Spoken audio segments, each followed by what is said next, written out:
My name is Gustav and I'm traveling the world with my V-Strom 650. Something people tell me all the time is that the V-Strom 650 is not good off-road. I do not agree. I've driven so far way over 15,000 kilometers from the US to Costa Rica, and I'm continuing south as soon as the pandemic is over. So let's discuss this here.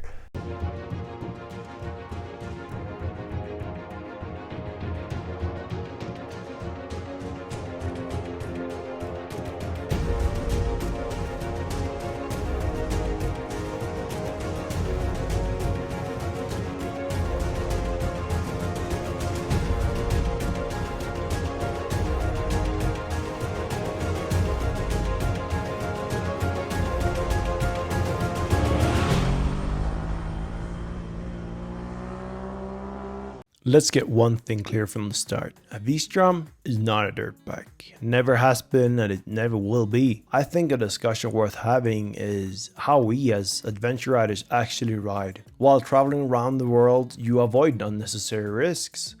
And the way you drive off-road changes. If I would be on a dirt bike, I could go way faster. But the V-Strom still gets me where I need to go, although a bit slower. I've driven parts of the Baja 1000 with my V-Strom and it got me there. Fast? No. Easily? No. It's a heavy bike, but there's few places you can't go with the V-Strom. It does everything you ask it to, although not fast necessarily. So what are some of the drawbacks of the V-Strom off-road? There's no way to turn off the ABS. You can always pull the fuse, but there's no actual way of turning it off. The weight, oh boy, the V-Strom is a heavy bike at 220 kilos, but it works. It'll still get you there as I said, but don't forget going to the gym. Don't forget leg days. The stock tires on the V-Strom are not suitable for off-road riding. It is a good idea to get something that actually works off-road. I run the Hideout K60 Scout and I've been super happy with them so far. So what are the advantages of the V-Strom off-road? The smooth power is absolutely one of them. The V-twin is so smooth from low RPMs all the way up, and it's durable. The entire bike can take a beating.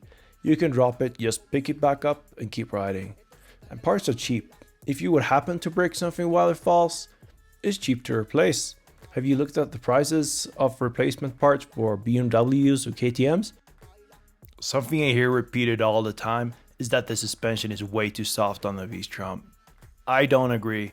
If you're gonna spend 9 hours on the worst roads imaginable, you really want soft suspension. It is gonna save you butt in the end of the day. But I should probably say that I do run aftermarket suspension on my V-Strom. I'll talk about it in a future video, so please consider subscribing so you get a notification about that in the future. Dale mami baila, estás bien rica mami baila, estás bien rica mami baila, estás bien rica mami baila, wey, dale baila que baila, estás bien rica mami baila, dale bien exótica como fuera de Island, dale mami baila, si no le gusta baila yo.